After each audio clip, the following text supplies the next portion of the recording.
Nama saya Putri Sonia Paramita dengan NIM 2420111150.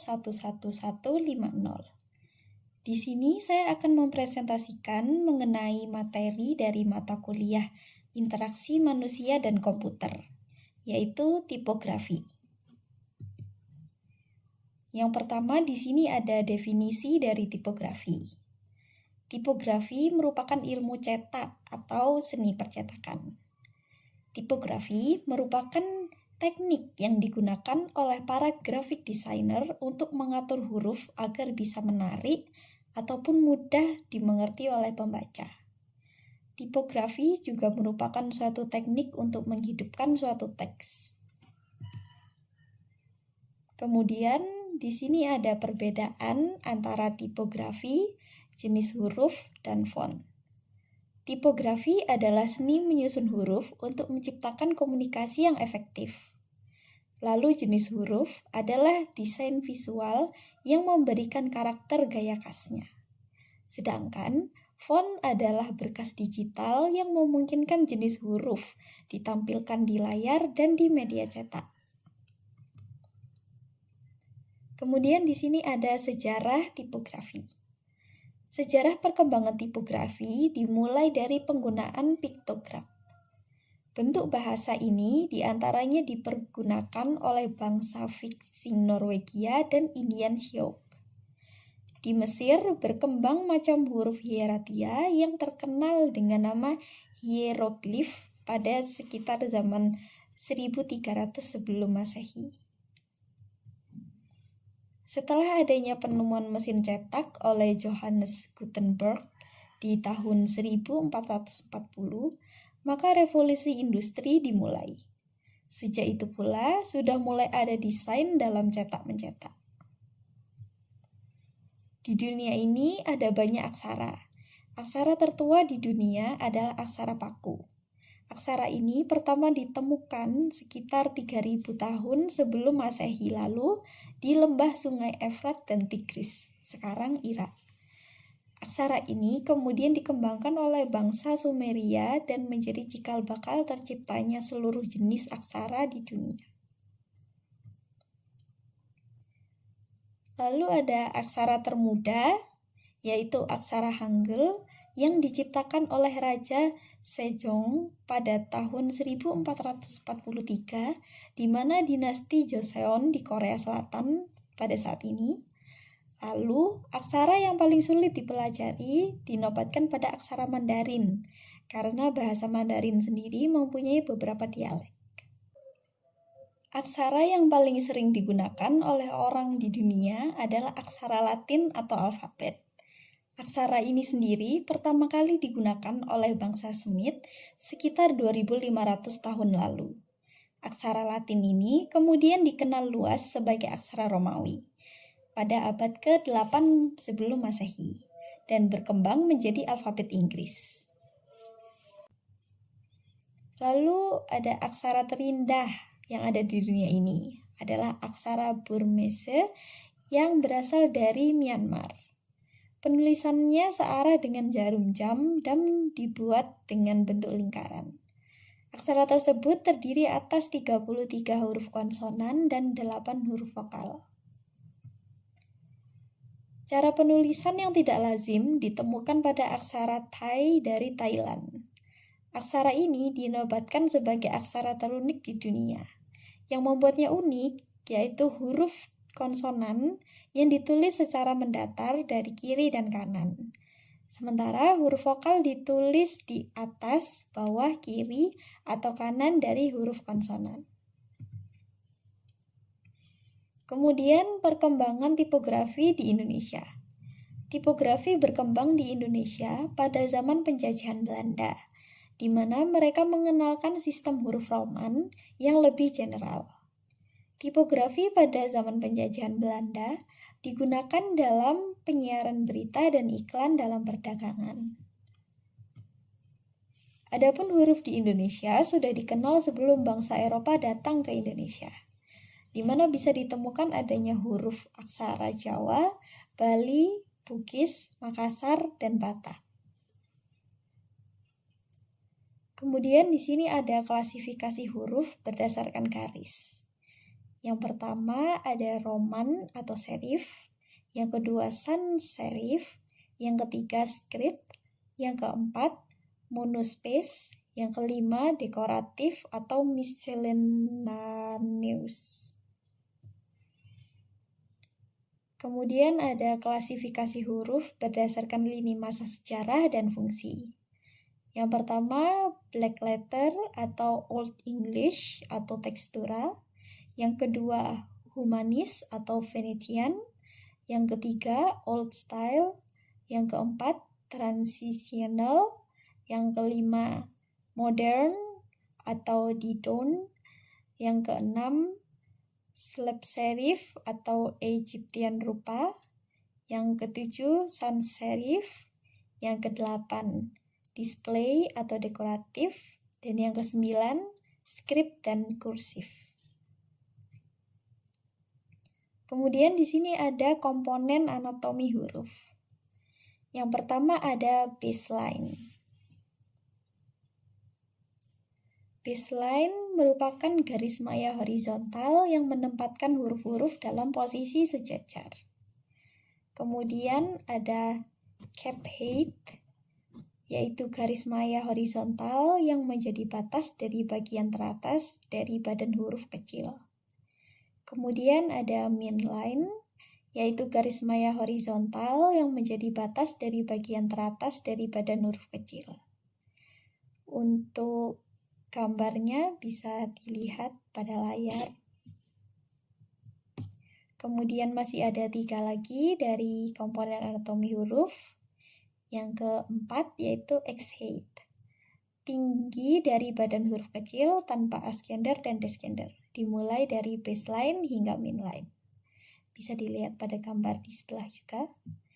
Lalu ascender, yaitu bagian dari anatomi huruf kecil yang mengarah ke atas dan posisinya berada di atas midline. Kemudian descender, yaitu bagian dari anatomi huruf kecil yang mengarah ke bawah dan posisinya berada di bawah baseline. Lalu di sini ada jenis huruf dilihat dari beratnya. Yang pertama ada Roman atau reguler. Roman adalah huruf tegak. Huruf-huruf kuno bangsa Romawi yang tegak menjadi ide dasar digunakannya istilah Roman ini. Versi Roman kadang disebut juga normal atau reguler. Yang kedua adalah italic. Italic adalah huruf miring.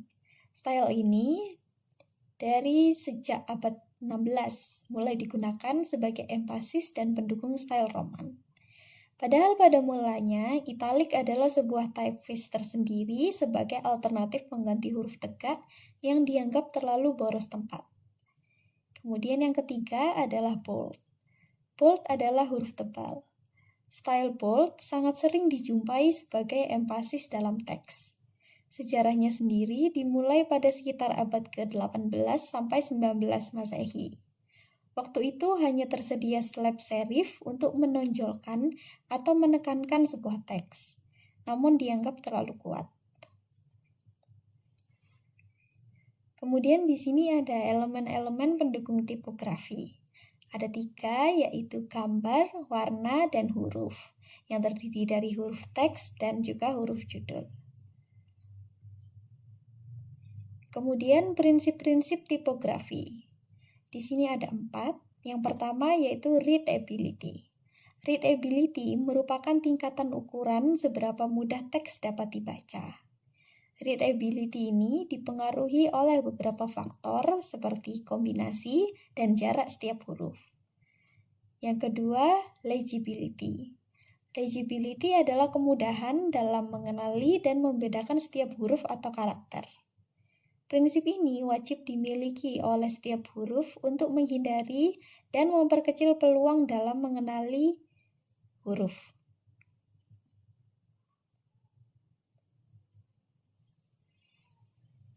Kemudian yang ketiga adalah visibility. Sesuai dengan namanya, prinsip ini berhubungan dengan jarak penglihatan antara pembaca dengan objek. Semakin jauh jaraknya, maka visibility-nya akan semakin berkurang. Lalu yang keempat adalah clarity. Clarity merupakan klasifikasi desain tipografi yang berupa suatu kemampuan huruf yang digunakan dalam suatu karya desain, dapat dibaca dan dimengerti oleh target pengamat yang dituju. Lalu di sini ada text spacing. Text spacing ada dua, yaitu horizontal spacing yang terdiri dari kerning dan tracking, yang merupakan dua istilah yang sering didengar dalam percakapan tentang spasi huruf horizontal. Kerning adalah proses mengatur spasi antar huruf, sedangkan tracking font merupakan menyesuaikan properti CSS spasi huruf. Tracking menyesuaikan jarak horizontal antara bentuk huruf, tetapi berlaku untuk spasi di antara setiap huruf. Kemudian yang kedua ada vertical spacing, yaitu ruang vertikal antara baris teks yang dikenal sebagai leading. Teks dengan ruang vertikal tambahan akan lebih mudah untuk dibaca. Kemudian ada text alignment. Text alignment merupakan pengaturan aliran teks atau penempatan gambar terhadap halaman, kolom, sel tabel, atau tab. Yang pertama ada left align text atau teks yang rata pada bagian kiri. Yang kedua ada right align text atau teks yang rata pada bagian kanan. Yang ketiga ada center align text atau teks yang rata pada bagian tengah. Dan yang keempat ada justified text atau teks yang rata pada bagian kanan dan juga pada bagian kirinya.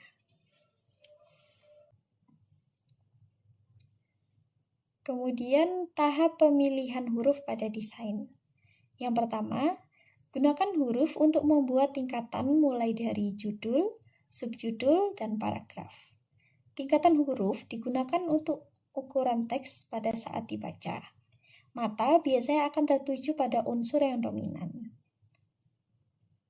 Yang kedua, gunakan huruf yang kontras. Memilih huruf dan warna yang kontras adalah faktor yang menentukan keterbacaan dari huruf. Yang ketiga, menciptakan keterbacaan.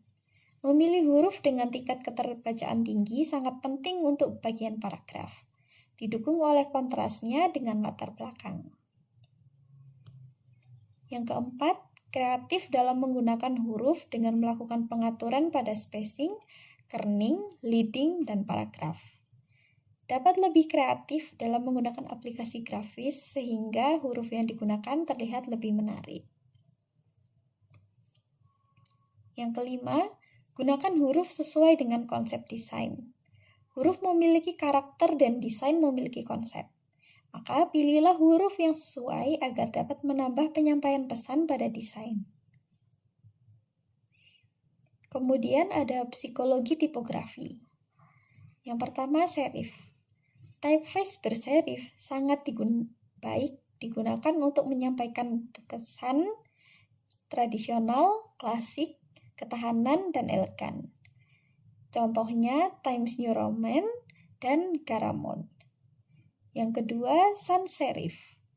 Melalui sans serif, kita dapat menyampaikan ide yang berhubungan dengan modernitas, kenetralan, dan minimalisme.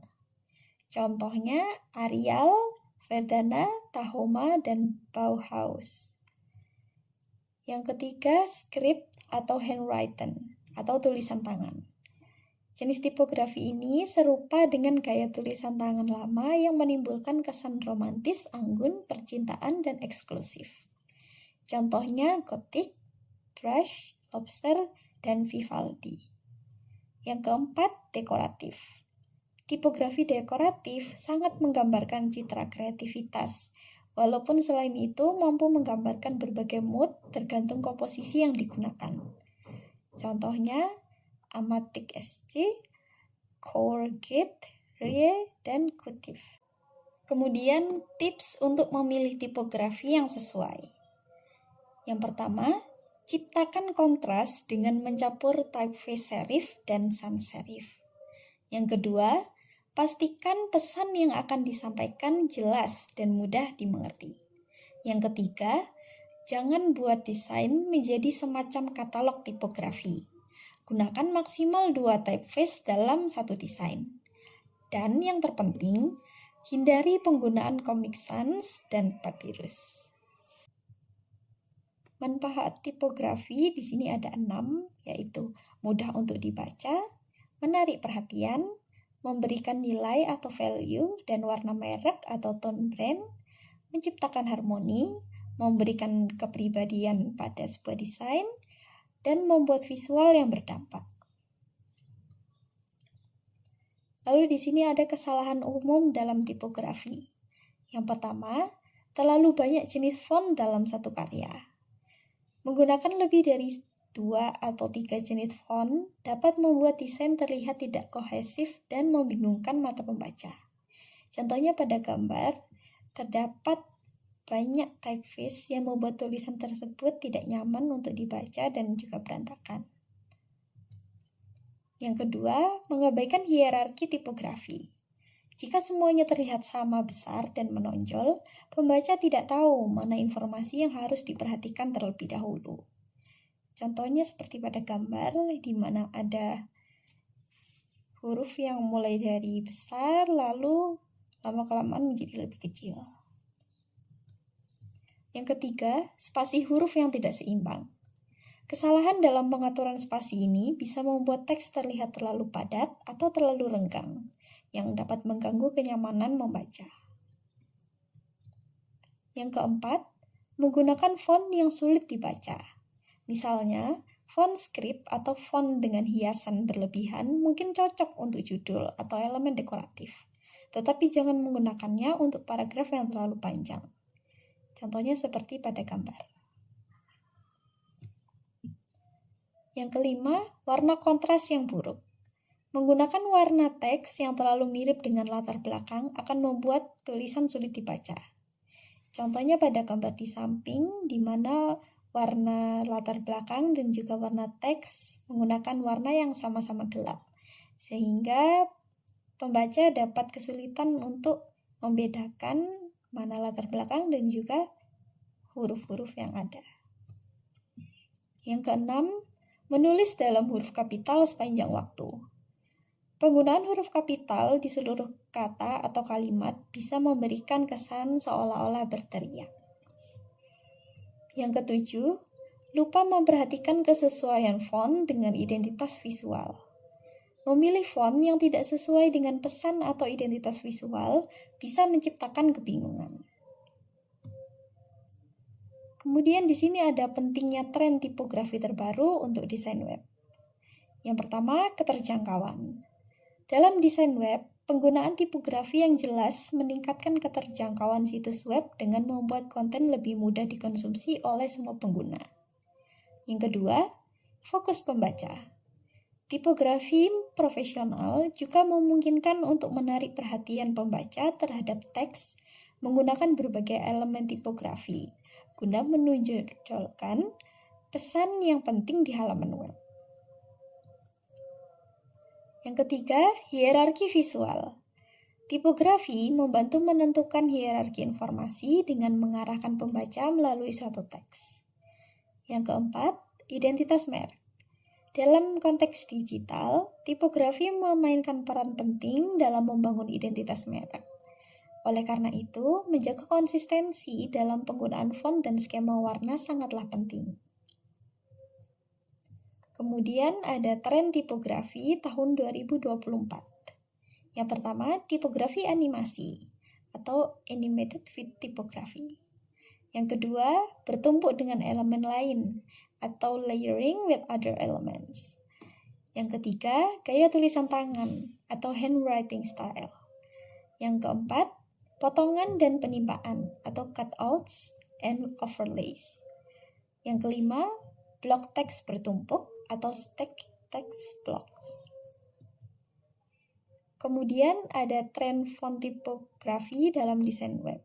Yang pertama, font serif, yang kedua, font rustic, yang ketiga, tipografi minimalis, yang keempat, font pixel, dan yang kelima, font 70-an dan 80-an.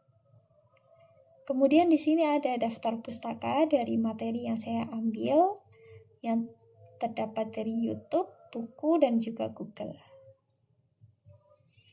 Sekian presentasi dari saya, terima kasih.